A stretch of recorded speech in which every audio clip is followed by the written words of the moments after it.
안녕하세요, 데스크텍 채널입니다. 오늘은 좀 특이한 앵글에서 시작을 했는데, 제가 전에 쓰던 NGXT H1 이 제품인데 이번에 컴퓨터를 새로 바꿔서 새로 조립을 했습니다. 좀 욕심이 나던 부분도 있었고, 어떤 부분은 좀 그냥 좀 포기하자 이렇게 생각한 부분들도 있었는데, 이게 사실 되게 너무나 주관적인 그 기준으로 부품을 선택을 했어요. 뭐 가성비다, 무조건 그러면 난 제일 좋은 거 뭐 끝판왕으로 가겠다, 뭐 이런 것도 아니고 그때그때 마음 가는 대로 골랐어요. 그래서 아마 고른 부품들을 보시면은 이 새끼는 무슨 생각, 너무 이렇게 비난하진 마시고 그냥 그런 취향에 있는 인간들도 있더라, 그냥 이 정도로 생각을 해주시면 좋을 것 같습니다.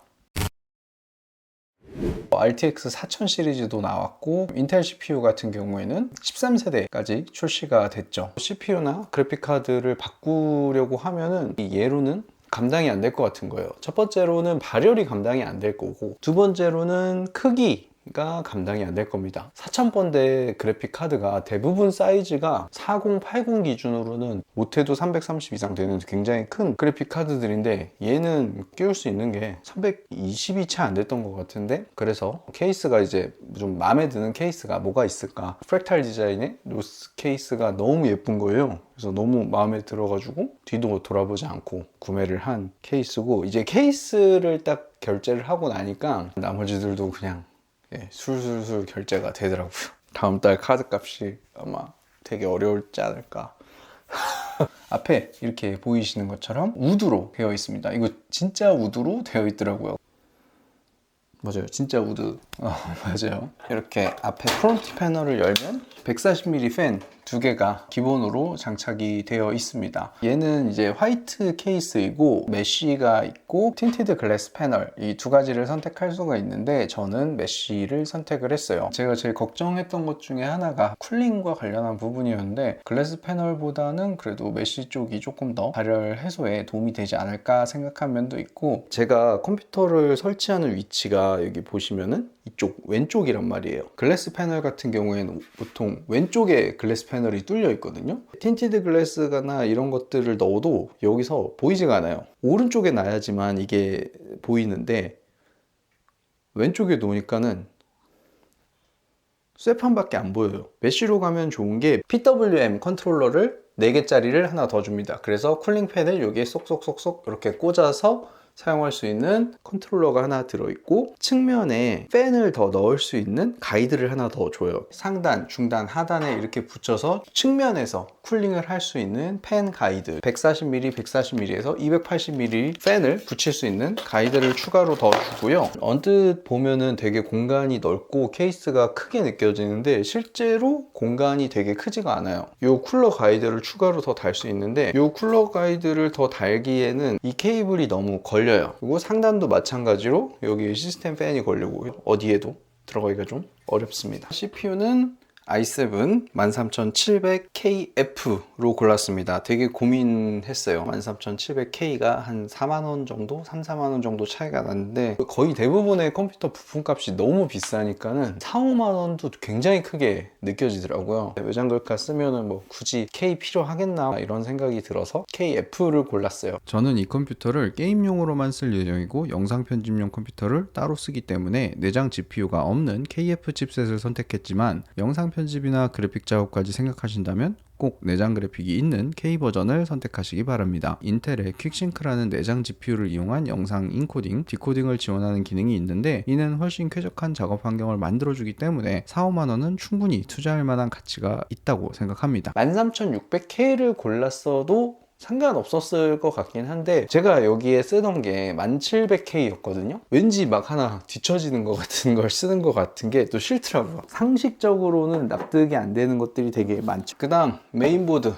메인보드가 진짜 말도 안 되게 엄청 비싸졌죠. 로그스트릭트 G790i 게이밍 와이파이 모델인데, 얘는 ITX 보드예요. 이 케이스는 ITX를 굳이 쓸 이유가 없는 케이스예요. 충분히 ATX 보드도 들어가고 큰 보드가 다 들어가는데, 지금은 제가 미들타워 케이스를 쓰지만 언젠가는 다시 ITX 케이스로 돌아가지 않을까. 그리고 이번 G790 보드들이 썬더볼트 포트가 거의 다 빠져 있더라고요. 3.2 20GB짜리 요런 포트들만 들어있고, 썬더볼트 포트는 안 들어가져 있고, MSI도 빠졌고, 에즈락도 없고, 기가바이트도 없고. 저는 썬더볼트 독에 다 연결해가지고 이렇게 쓰는데, 썬더볼트 포트가 있는 제품 중에 제일 싼 게 얘였어요. 썬더볼트 4 도킹 스테이션을 연결해서 사용하고 있는데, PC 전원을 꺼도 썬더볼트 독에 연결되어 있는 액세서리들의 전원이 계속 들어옵니다. 바이오스 설정에서 USB 파워 관련한 설정을 할 수 있어서 그것과 관련한 것들은 모두 디세이블드로 했는데도 전원이 계속 들어와서 참 난감합니다. 13세대 인텔 CPU를 감당하기 위한 많은 부분들에 대한 설계들은 잘 돼 있는지 몰라도 부가 기능 부분들에 있어서는 좀 놓치고 버린 게 좀 많이 있는 것 같다. 이게 ITX 보드라 가지고 보드가 굉장히 요만해요. 굉장히 작게 차지하고 있어요. 보통 ATX 보드면은 한 여기까지 이렇게 오거든요. 이 공간이 되게 좀 좁고, 여기 보면은 램 간섭이 또 있을 수가 있어서 요거 설치할 때 살짝 좀 애를 먹었고요. 케이블 정리도 살짝 어려웠던 게, 보통 ATX 케이블 기준으로 돼 있기 때문에 고무로 마감해 놓은 이 부분으로 이제 케이블들을 빼고 정리하고 하면 되는데, 얘는 이제 여기서 그냥 보드가 끝나버리니까 케이블을 여기까지 빼기는 또 되게 번거롭더라고요. 사운드 카드가 이렇게 별도로 빠졌거든요. 여기 안에 안 집어넣고 이거를 별도로 뺐어요. 이게 이제 그 에이수스 하이브라는 건데, 이건 USB로 연결을 해서 헤드폰이나 이런 거 꼈을 때 좀 더 좋은 출력을 내주는 그런 DAC가 들어가져 있고, 바이오스 플래시백도 돼 있고, 오버클럭도 되고, 볼륨 다이얼 이걸로 조정할 수 있고, 돌리는 느낌이나 버튼감이 되게 별로예요. 싼 티가 나요. 보드가 아무래도 좀 작다 보니까 아예 밖으로 빼가지고 한 것들은 이해하겠는데, 그 옵티컬 케이블 규격을 쓸 수 있는 건 좋긴 하지만 PC용 스피커에 쓰는 RCA 단자나 이런 것들은 낄 수가 없고, 헤드폰이랑 마이크 요거 단자는 있는데 얘는 쓸 수가 없습니다. 많은 것들을 좀 포기했다. 근데 그것에 비해서 이제 이 가격을 받는 게 맞냐? 램은 이 제품을 골랐습니다. T-Force 델타 DDR5 6400MHz 32GB 16GB짜리 2개 화이트 모델로 골랐고요. G스킬 제품보다 얘가 조금 더 가격이 싸더라고요. 제가 주로 하는 게 게임인데, 게임 성능에서는 그냥 이 정도만 돼도 충분하지 않을까. 보드에서 지원하는 XMP만 넣고 제가 이번엔 램오버를 안 해보려고. 파워는 사실 예전 거를 재활용하는 건데 조금 고민이 되긴 해요. 그러니까 750W SF750 SFF용 파워인데, 원래는 850W 이상을 쓰는 게 제일 좋긴 하겠죠. 최근에 이제 그런 파워들이 나오고 있잖아요. PCIe 5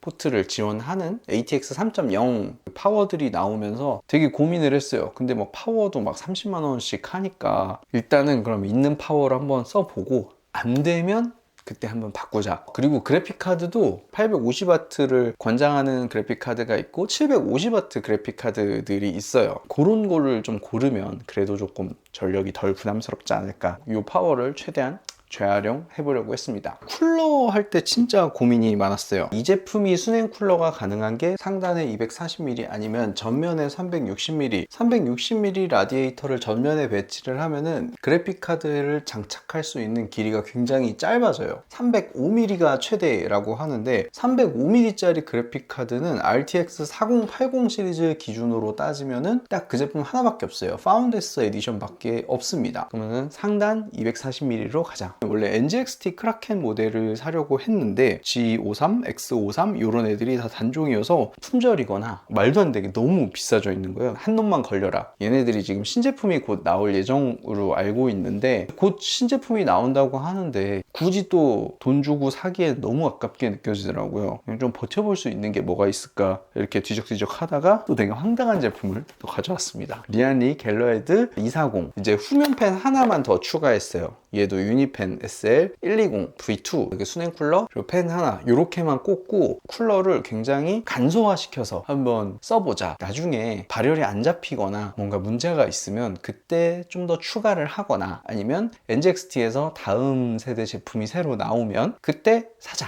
이 갤러헤드가 사실 이게 좀 말이 많았던 제품이에요. 리콜도 있었고 고장이나 이런 것들에 대한 문제도 많이 있었던 제품인데, 또 한편으로는 그만큼 성능이라든지 아주 또 나쁘지는 않게 평가를 받더라고요. 리안이 유통하는 게 이제 서린이니까 AS에 대한 부분을 조금 덜 걱정해도 된다라는 거. 그리고 최근 제품들은 좀 그래도 개선이 돼서 나왔다고 하더라고요. 보통 이제 팬 같은 경우가 PWM 케이블 하나 있고 RGB 케이블 따로 있잖아요. 근데 이게 케이블 정리하기가 두 개씩 이렇게 나와 있으니까 되게 번거롭단 말이에요. 근데 이제 얘는 팬 구조가 이렇게 결합해가지고 이렇게 끼는 거니까 이게 너무 편해 보이는 거예요. 그나마 케이블 정리를 좀 덜 해도 되지 않을까라는 생각으로 이 제품을 샀습니다. 이렇게 핀 커넥터로 연결하는 방식은 3개의 팬을 쓰는 360mm 순행 쿨러나 시스템 팬을 3개 이상씩 장착하는 빅타워에서는 뭐 케이블이나 포트 관리에서 용이한 부분이 있는데, 저처럼 3개 미만으로 쓰는 것이라면 그렇게 큰 차이는 아니었어요. 하지만 저 핀투핀 방식 때문에 NGXT나 커세어가 사용하는 아세텍 쿨러에 팬만 리안리 팬으로 교체하시는 분들도 많이 있더라고요. 그리고 이거는 서머 그리스 크라이오넛 익스트림, 요것도 재활용할 예정입니다. 위에 이제 240mm 그 라디에이터를 집어넣고 여기 이제 120mm 팬 있고요. 이 부분을 이렇게 얘까지 빼면은 2개의 흡기 팬이 있고 이렇게 해서 배기로 나가는 거고, 이렇게 상단 배기로 나가는 구조입니다. SSD는 그 전에 이제 M.2 SSD에 넣었던 하이닉스 P31 2TB 요것도 재활용할 예정입니다. P41이나 아니면 조금 더 좋은 제품들을 뭐 사고 싶은 마음도 없잖아 있었는데, 게임하는 것밖에 없기 때문에 P31로도 사실 충분하다. 이 메인보드는 2개의 M.2 슬롯을 지원합니다. 2개의 슬롯이 겹쳐있는 방식인데, 바깥 부분에 있는 M.2 슬롯이 PCIe 5.0을 지원합니다. 안쪽에 있는 슬롯은 PCIe 4.0이고요. 근데 밖에 있는 PCIe 5.0 슬롯에 SSD를 장착하면 PCIe 5.0 레인을 사용하기 때문에 그래픽카드의 버스 인터페이스를 확인해보면 PCIe 4.0 X8로 보입니다. 23년 3월 현재 PCIe 5.0을 지원하는 M.2 SSD는 없습니다. 공개는 되었지만 우리가 구매할 수 있는 제품으로는 아직까지 출시하지 않은 상황입니다. 아직까지 PCIe 4.0 규격이 가장 높은 스펙이고, 제가 사용하는 P31 SSD는 PCIe 3.0 제품이라 저는 더 안쪽에 있는 PCIe 4.0 슬롯에 장착했습니다. 그래야 GPU의 버스 인터페이스가 PCIe 4.0 X16으로 모든 레인으로 동작을 하기 때문에 성능 차이가 엄청 크진 않지만 그래픽카드를 온전하게 사용할 수 있는 거죠. 그래픽카드가 이제 말도 안 되게 이렇게 크더라고요. 그래픽카드는 RTX 4080 갤럭시 갤라즈. 제가 이게 PC도 화이트고 안에도 대부분 구성을 좀 화이트로 했는데, 그래서 그래픽카드도 사실 화이트로 너무 사고 싶었는데, 화이트 그래픽카드가 4080 중에 쓸 수 있는 게 기가바이트 에어로 정도? 최저가로 해도 170 이상이었거든요. 179만원 정도 이렇게 했는데, 글카 170 주고는 너무 사기가 너무 부담스러운 거예요. 갤럭시 갤라즈 같은 경우는 티몬에서 152만원 정도에 풀려서 판매를 한 적이 있어요. 그래, 150이면 투자할 만하지. 그래픽카드가 너무 크고 두꺼워서 ITX 보드처럼 작은 보드에는 이게 끼기도 힘들고 빼기도 힘들더라고요. PCIe 슬롯 분리할 때 이 누르는 스위치가 너무 작아서 잘 눌리지도 않고, 이 GPU 진짜 다이어트 해야 됩니다.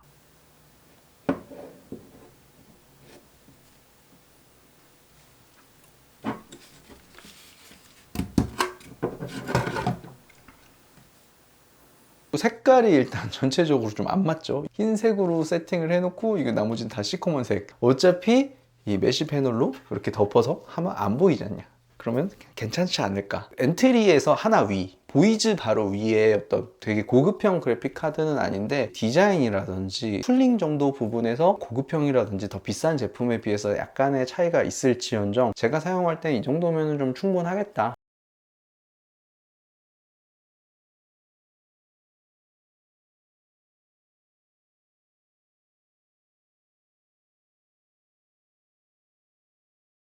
(140mm) 펜 전면에 2개 있고, 상단 순행 하나, 240mm 그것도 되게 조그만한 거, 그리고 후면 120mm 하나, 요게 전부라서 과연 얘로 발열을 잡을 수 있을까 이런 생각을 했었는데, 정말 의외로 게임만 하는 데 있어서는 CPU 온도가 60도 이상을 넘지 않더라고요. 그래픽카드 온도도 너무 착하게 50도, 60도 이상을 넘지 않아줬고 너무나 다행이다. 그만큼 발열이 줄어드니까 소음도 줄어들고 제가 쓸 때는 너무나 쾌적했던 거죠. 처음 1시간 정도는 GPU 온도는 60도를 넘지 않는 준수한 수준이었지만 1시간 정도 지나고 나서는 65도 정도로 올라가더라고요. GPU 온도는 꾸준하게 65도 정도로 유지되었습니다. 팬 속도를 저소음 모드로 해놔도 스로틀링 없이 발열과 소음을 어느 정도 해결할 수 있어서 좋았어요. 커세어 파워도 너무나 다행스럽게도 고주파음이나 이런 거 없이 잘 버텨주고 있었다. 현재로서는 굉장히 만족하면서 잘 쓰고 있습니다. 앞으로 이 제품을 또 써보면서 느끼는 부분들이나 이런 것들은 한 번 더 나중에 다시 말씀드리도록 하겠습니다. 오늘 영상은 여기서 마무리하도록 하고 여러분들 다음 영상에서 또 한번 뵐 수 있도록 하겠습니다.